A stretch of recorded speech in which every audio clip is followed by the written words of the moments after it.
Hello students. कल हमने आपको इलेक्ट्रोमैग्नेटिक वेव्स के बारे में बताया तथा समतल विद्युत चुम्बकीय तरंगों के बारे में बताया। आज हम पॉइंटिंग वेक्टर के बारे में चर्चा करेंगे। पॉइंटिंग वेक्टर की परिभाषा दीजिए तथा इसके लिए व्यंजक स्थापित कीजिए तथा इलेक्ट्रिक मैग्नेटिक वेव्स के लिए इसकी भौतिक सार्थकता की परिभाषा दीजिए। पॉइंटिंग वेक्टर क्या होता है? पॉइंटिंग वेक्टर किसी समतल ध्रुवित चुंबकीय तरंग में तरंग के चलने की दिशा के लंबवत एकांक क्षेत्रफल से पर सेकंड बहने वाली ऊर्जा को क्या कहेंगे? पॉइंटिंग वेक्टर कहते हैं।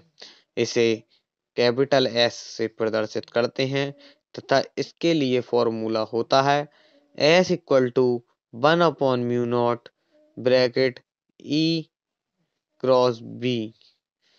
ई भेयर क्या है? Electric field. बी क्या है? Magnetic field. और म्यू नॉट क्या है?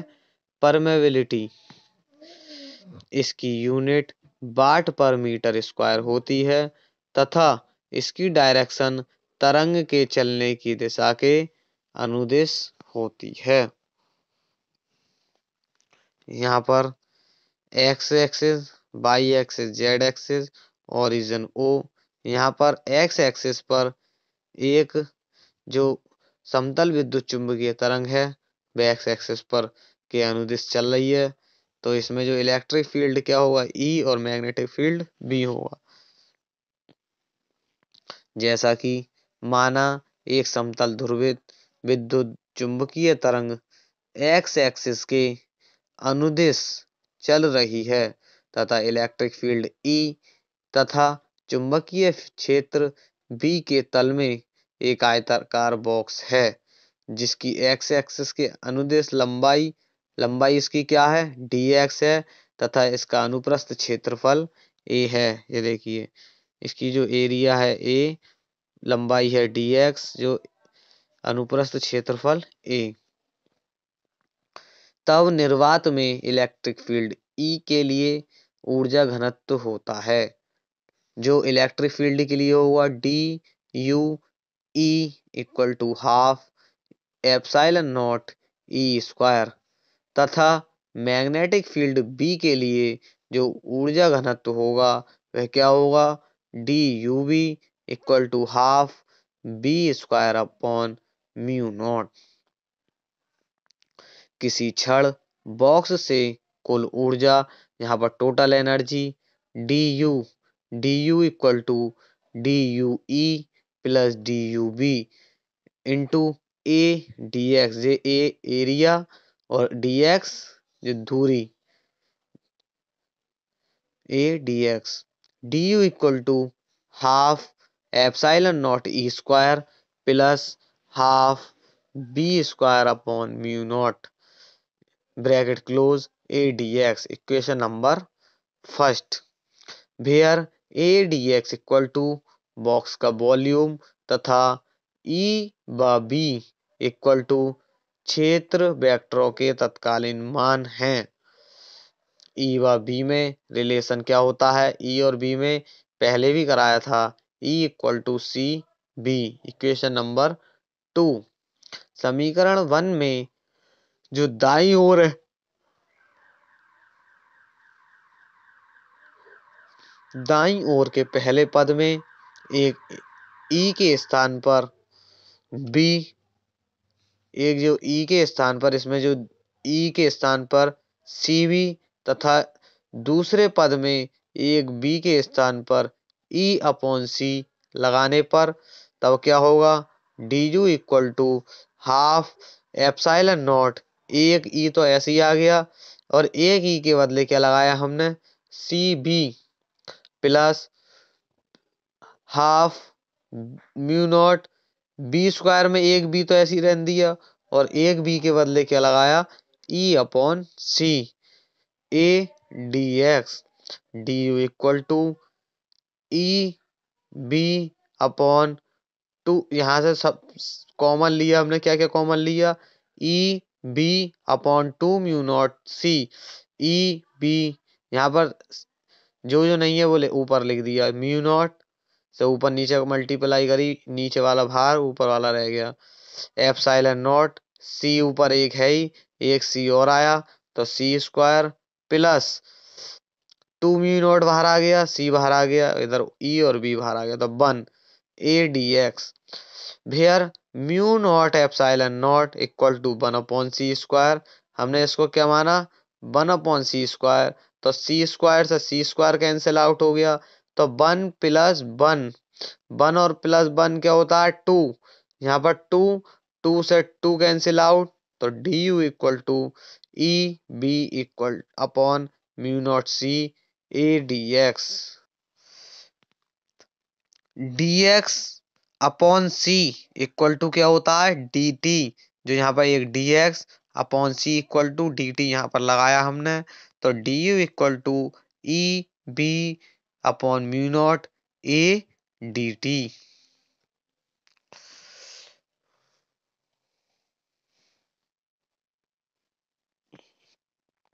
इसलिए पॉइंटिंग वेक्टर की डेफिनेशन से S equal to d u upon A d t, S equal to E B upon mu not, इसकी जो हमने यहाँ पर जो डेफिनेशन थी वो यह थी, और d u upon A t की जो डी टी की वैल्यू क्या थी, E B upon mu not, जो अभी अभी पीछे निकाली थी यह पुट कर दी। इसकी वेक्टर फॉर्म होती है S vector equal to E vector cross B vector upon mu not, इसलिए बी डॉ B vector equal to mu not H vector, S vector equal to E vector multiply H vector. यह क्या आ गया poynting vector का formula. Physical significance होंगे इसके क्या होंगे, पॉइंटिंग वेक्टर की सहायता से सोर्स के एकांक क्षेत्रफल से पर सेकंड निकलने वाली ऊर्जा की मात्रा अर्थात S equal to E H तथा एनर्जी की डायरेक्शन ज्ञात करते हैं। इसके साथ साथ ई व एच के मान भी ज्ञात कर सकते हैं। हमारा नेक्स्ट टॉपिक फेराडे इफेक्ट क्या होता है, what is the Faraday effect. Faraday effect क्या है, जब कोई उच्च अपवर्तनांक के माध्यम फ्लिंट ग्लास को पावरफुल मैग्नेटिक फील्ड में रखा जाता है तो ये अस्थायी रूप से ध्रुवण हो जाता है। जब समतल ध्रुवित प्रकाश लगाए गए मैग्नेटिक फील्ड की डायरेक्शन के अकॉर्डिंग ग्लास में से गुजरता है तो कंपन तल घूम जाता है। इस घटना को फेराडे इफेक्ट कहते हैं। यहाँ पर यह वेव्स आई, वेव्स यहाँ पर निकोल प्रिज्म से, निकोल प्रिज्म N1 इससे यहाँ आकर टकराई, टकराई कुछ रे तो नीचे गई और कुछ पर अपवर्तित हुई और कुछ परावर्तित हुई। इसी प्रकार रेज आगे गई, यहाँ एक हमने कांच की नली है, ये हमने हैवी जो अभी बताया था मैग्नेटिक पावरफुल मैग्नेटिक फील्ड में रखा जाता है, तो इसे हमने किस पे रखा है पावरफुल मैग्नेटिक फील्ड। ये नॉर्थ पोल इसका, ये साउथ पोल है, इसके बीच में हमने कैसे रखा है फ्लंट ग्लास को। तब यह मैं इसमें जो मैग्नेटिक फ्लक्स की डायरेक्शन जो होगी वह ग्लास से गुजरते हुए कंपन तल जो इसका होगा वह घूम जाएगा। इसी घटना को हम क्या कहते हैं फेराडे इफेक्ट कहते हैं। हमारा next question describe the ionosphere. Ionosphere क्या होता है, आयन मंडल क्या होता है। आयन स्पेयर अर्थ के वायुमंडल का वह भाग होता है जिससे वायु बाहरी आकाश से आते हुए विकिरण, gamma rays, cosmic rays, ultraviolet rays के कारण आयनीकृत हो जाती है। इसलिए इस भाग में जो पॉजिटिव चार्ज तथा नेगेटिव चार्ज पाए जाते हैं वह भाग अर्थ से 50 किलोमीटर से 360 किलोमीटर के बीच स्थित होती है तथा आयनीकरण घनत्व या आयन स्पेयर डेंसिटी के मैक्सिमम वैल्यू अर्थ से 350 किलोमीटर पर पाया जाता है। आयन स्पेयर की दो लेयर होती हैं। पहली लेयर ई लेयर होती है और दूसरी लेयर एफ लेयर होती है। ई लेयर की जो ऊंचाई होती है लगभग 100 किलोमीटर पर होती है तथा जो दूसरी जो लेयर होती है वह एफ लेयर होती है। इसकी जो ऊंचाई हाइट जो होती है वह लगभग 200 किलोमीटर पर होती है। नेक्स्ट क्वेश्चन, किसी आयन मंडल की परत के लिए क्रिटिकल फ्रीक्वेंसी तथा इफेक्टिव हाइट कैसे फाइंड करेंगे। आयन मंडल में उपस्थित आवेशित कण जिसमें इलेक्ट्रॉन तथा पॉजिटिव आयन होंगे electromagnetic waves like radio wave को इफेक्ट करती हैं। जब इलेक्ट्रोनेगेटिव वेव्स होगी वह आयन स्पेयर से गुजरती है तो वेव्स के इलेक्ट्रिक फील्ड पॉजिटिव चार्ज तथा इलेक्ट्रॉन्स पर फोर्स अप्लाई करते हैं।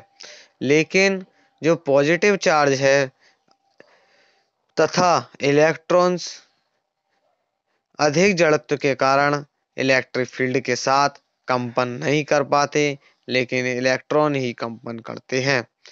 आयन मंडल के एकांक आयतन में n फ्री इलेक्ट्रॉन है तथा इस फील्ड से पास होने वाली जो रेडियो वेव का इलेक्ट्रिक फील्ड इस प्रकार होगा E equal to E not sine omega T.